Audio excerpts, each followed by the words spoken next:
shadows, bound for the gallows, a dead man walking, till love came calling. Rise up, rise up, rise up, rise up. 6 feet under, I thought it was over, and answered a prayer, the voice of a savior. Rise up, rise up, rise up, rise up. Only at once I came alive, this beating heart, these open eyes, the grave let go, the darkness should have known. You're still rolling stone, you're still rolling stone. I'm Isaac. I'm Masika. And I'm Kanan. This is our comfy spot where we watch church every week. I hope you have a comfortable spot where you can watch too. Thanks for joining us. Bye. Bye.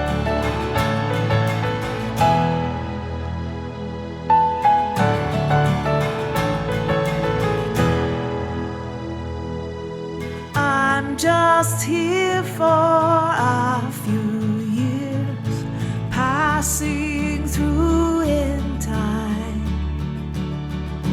to a home where Jesus is, building mansions high. Heaven is home. Heaven is home.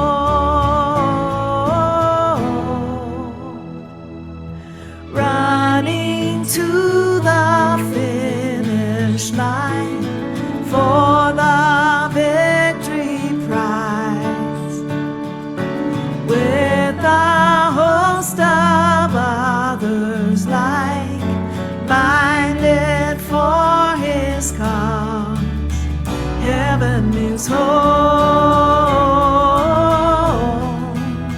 Heaven is home.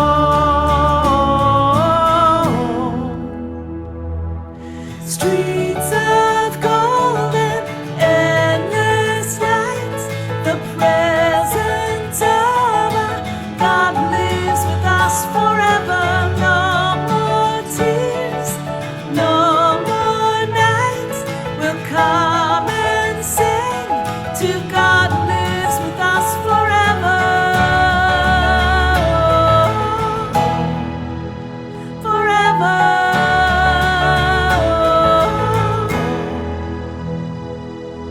Living to make Jesus known in this temporal home,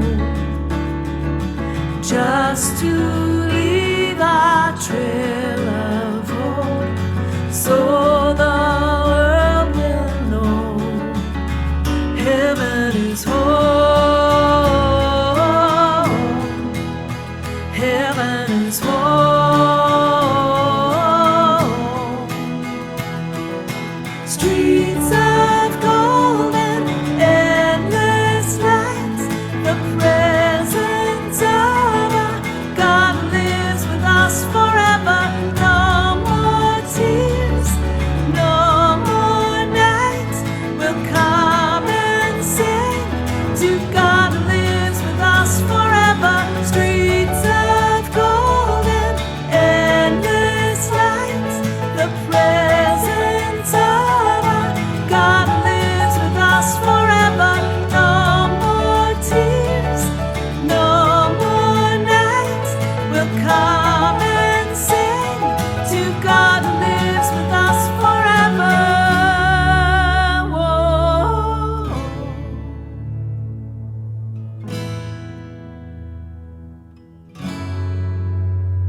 Singing glory, glory, glory, worthy, worthy, worthy, holy, holy, holy. Glory, glory, glory, worthy, worthy, worthy, holy, holy, holy. Singing glory, glory, glory, worthy, worthy, worthy, holy, holy, holy.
It's who you are.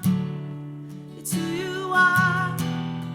It's who you are, and I'm loved by you. It's who I am. It's who I am. It's who I am.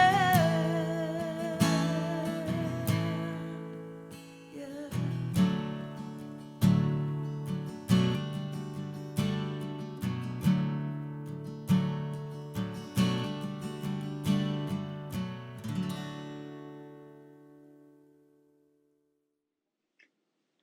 Welcome. I'm glad that you are with us this week. I hope you are comfortable wherever you are, in your home, in your kitchen, in a living room, wherever it might be.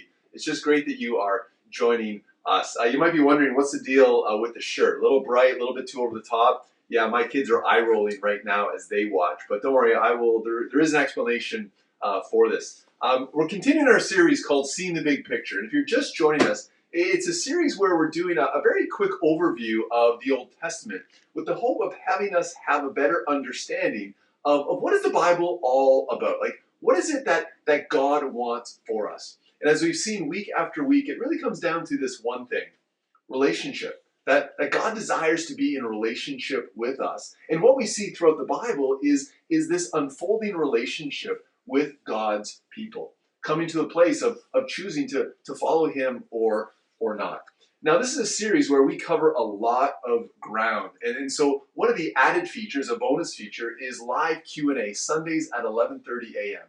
And so we hope that you'll join and jump on with us. It's a chance to ask questions, a chance to make comments, a chance where I give a little bit more insight about what we were talking about each week. But you don't have to say anything. We just hope that you'll join us and jump on and ask your question. So this week, we're going to make the jump from Abraham to his great-grandson, Joseph. Now, Joseph, you may be familiar with, and we're going to, again, kind of run through his entire life to land again at a place of understanding. What can Joseph teach us about being in relationship with God? And so let's jump into the text. We're going to go to Genesis chapter 37, beginning with verse 3. And this is what we read. Jacob loved Joseph more than any of his other children, because Joseph had been born to him in his old age. So one day, Jacob had a special gift made for Joseph, a beautiful robe. But his brothers hated Joseph because their father loved him more than the rest of them. They couldn't say a kind word to him. One night, Joseph had a dream, and when he told his brothers about it, they hated him even more than ever. Listen to this dream, he said.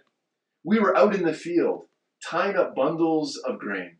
Suddenly, my bundle stood up, and your bundles all gathered around and bowed low before mine. His brothers responded, so you think you will be our king, do you?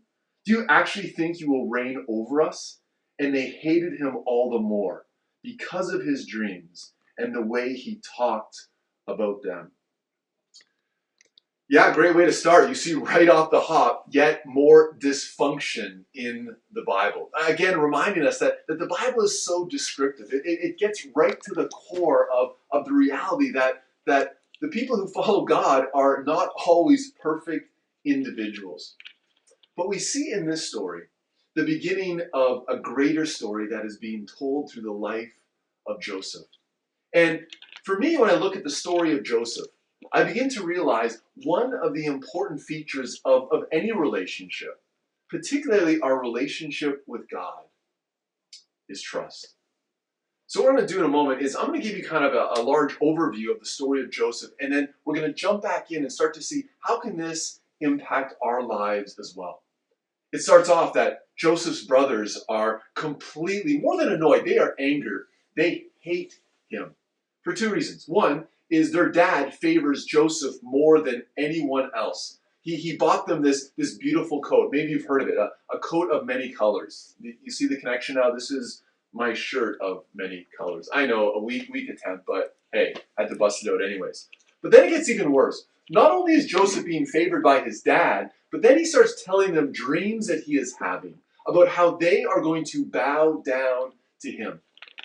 Needless to say, doesn't go over well.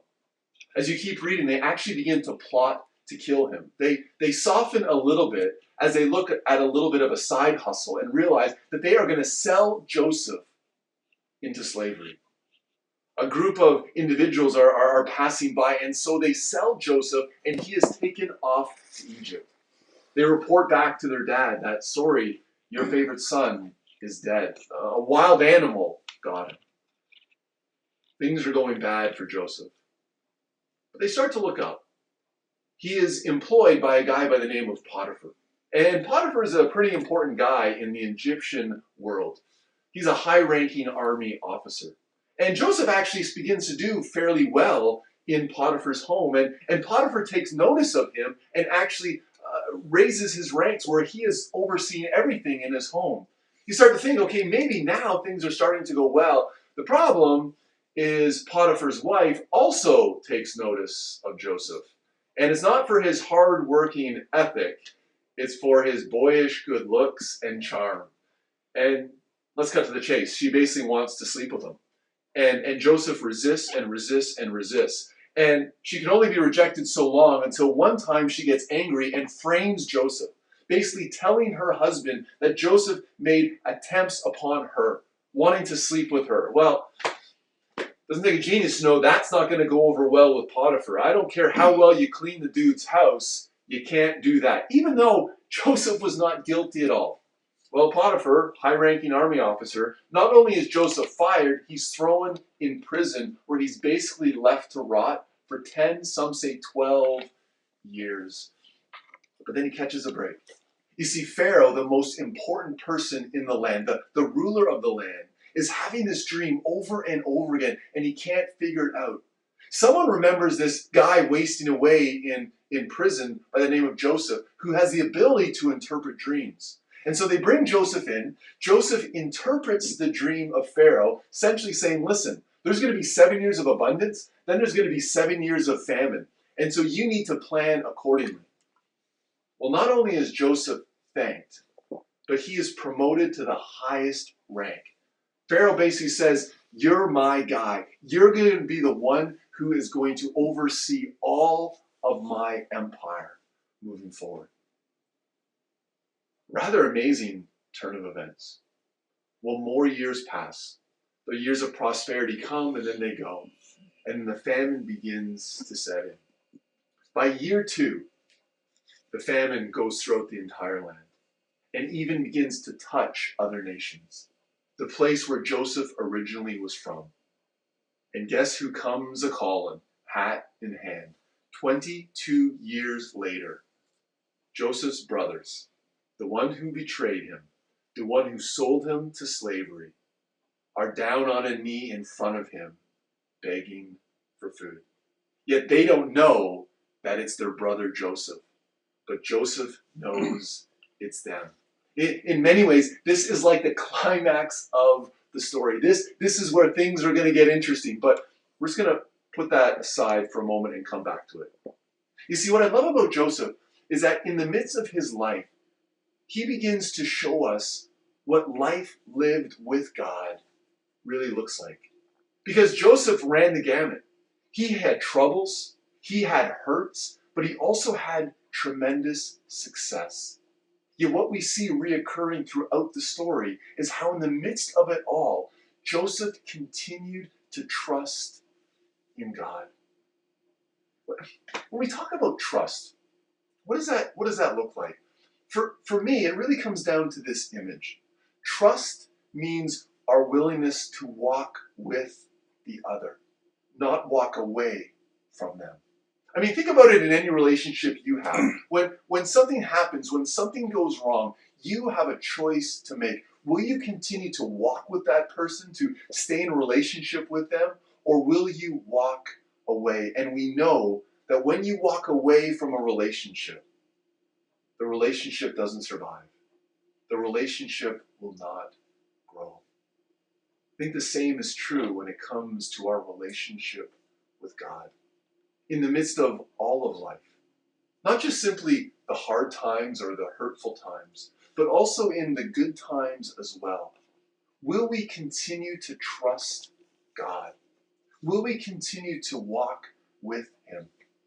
You know what's amazing about the story of Joseph is you see time and time again, in his times of trouble, in his moments of hurt, and even in his times of success, he chooses to walk with God. I think for our own lives, it reminds us of the importance of trust. That so often we think of trusting in God in the troubles or in the times of hurt, but do we also recognize that we have to trust in God as well in our times of success?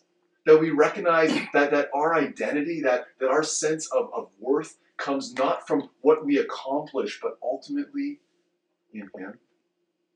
Joseph understood that lesson as well. Understood the importance of, if you're in a relationship with God, you make your relationship with God impact whatever circumstance you face, not the other way around. You see, I think too often we fall in the trap that we allow the circumstances of life to impact our faith in God. For me, that resembles more like sandcastle faith. Think of a sandcastle, right? We all understand sandcastles. They're great in the moment, but they're gone in a heartbeat. No one builds a sandcastle with the expectation that it's going to last forever. Why? Because you know that they are subject to destruction because of the outside forces. You know, the wind, the water rises, the rain falls down, a stray dog runs over it, destructive kids get jealous and they knock it out, right? You build a sandcastle and you go away and you come back the next day. Nobody is really expecting the sandcastle to still be there, right? That's why we don't build our houses out of sand. For me, as I was thinking about this, I was realizing too often I think we base our faith in the same way we build sandcastles. That it's based upon the circumstances we find ourselves in. And suddenly our circumstances are defining our faith as opposed to allowing our faith to define how we respond to our circumstances. You see, I believe Joseph was not only able to overcome every circumstance in life, but remain faithful to God because he understood that the foundation of his life was based upon his relationship with God.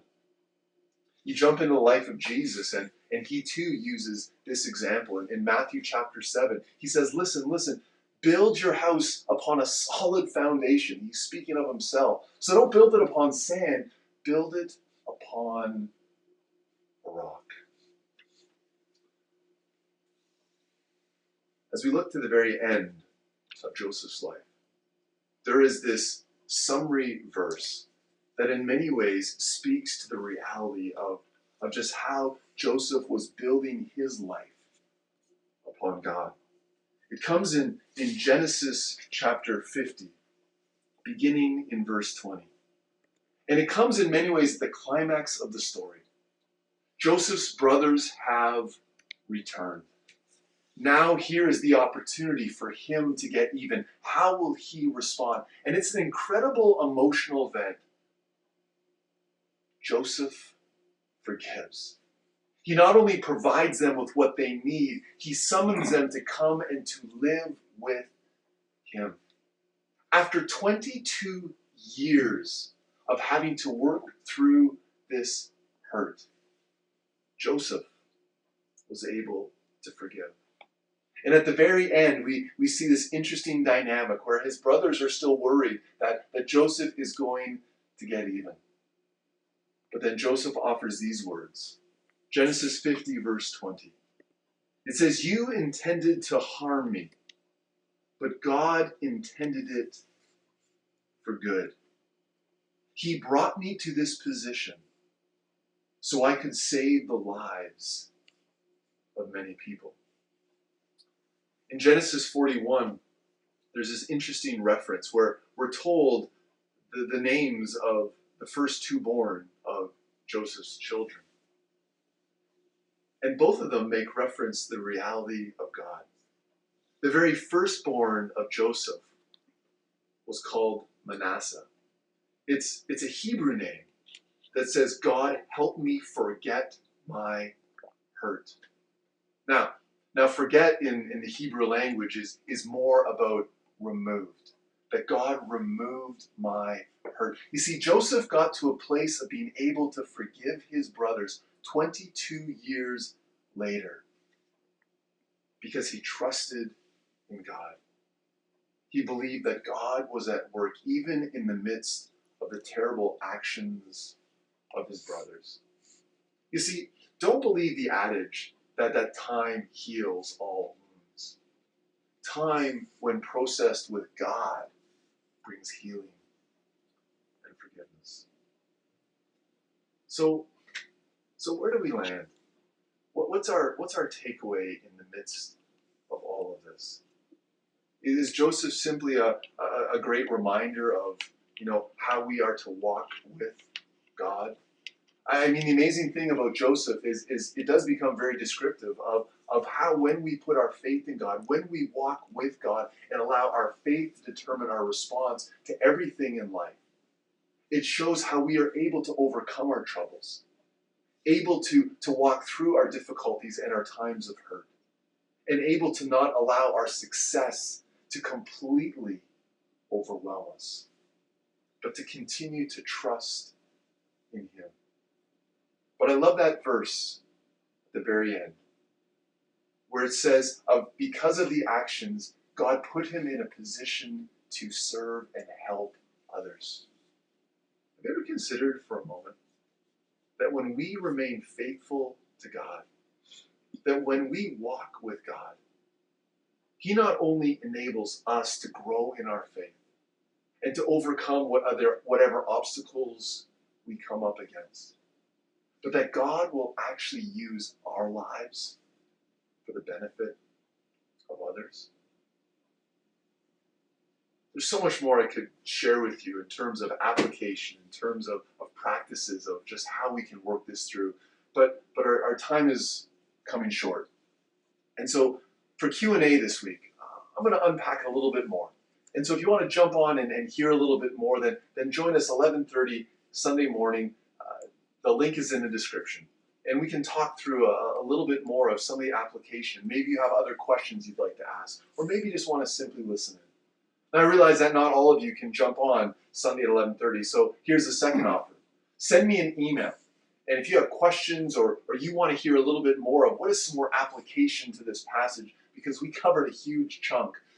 Maybe you're struggling with forgiveness. Maybe you're struggling with how do I overcome obstacles. Maybe you're struggling with success becoming too much a part of your life and not allowing faith to play in. Send me an email and I'll personally respond to you. But before we wrap up, there's one critical thing that the story of Joseph tells us. You often hear me say that when we read the Bible, we always read with a lens to see Jesus. You see, Joseph is an important story, not just simply so that we can be reminded of how we can walk with God in the midst of all of life, but because Joseph's story reminds us of how God walks with us in the midst of all of life. That in the story of Joseph, we begin to see an incredible glimpse of Jesus. Quick recap. Remember Joseph? He was betrayed. He was thrown in jail. He was falsely accused. He was living and going through difficult things, but he was able to forgive. He was able to rise above, and as a result, it brought a huge benefit to others. As you think to the story of Jesus, he too was betrayed. He too was falsely condemned. He too was not simply thrown in prison, but placed upon a cross to die an innocent death. He too was there being mocked by others, and when having a chance to bring anger and revenge and the judgment of God, he spoke of love and forgiveness. And it's because of Jesus that we too are saved. As you think of your life, as you think of what you are dealing with right now, be certain that God is walking with you. The question that remains is, will you take a step towards him or away? When we step towards God, we begin to experience the reality of how we can overcome whatever we face in life. So let me pray before we conclude. And so, Lord Jesus, I pray for all those that are watching right now. I don't know their circumstances, but you most certainly do. I pray for those that are struggling with trouble and difficulties. Perhaps the challenge of this season right now. I pray, God, that they would know your presence with them. I pray that they would simply be reminded of your strength and your peace. I pray for those that may be in a completely different place, maybe are experiencing tremendous success and achievement. I pray too, Lord, that they would recognize that their ultimate identity is found in you. And finally, Jesus, I pray for those that are dealing with hurt. Maybe it's a recent hurt, or maybe it's a hurt that has been ongoing for many years. I pray that they would continue to trust in you. They too would take a step not only towards you, but allow forgiveness to become a part of their life. So Jesus, wherever we are so grateful that you are with us. And so we ask all these things in your name. Amen.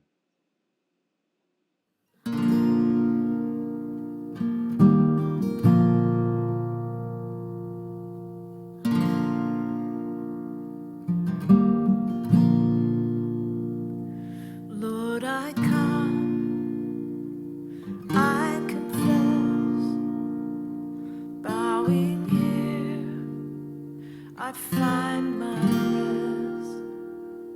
Without you, I fall apart.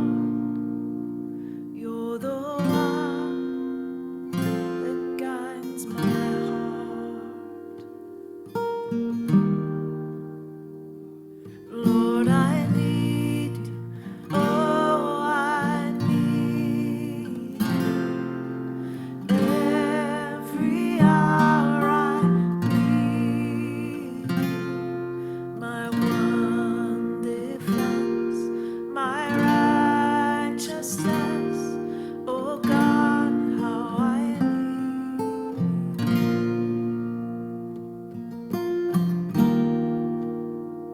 Where sin runs deep, your grace is more. Where grace is found is where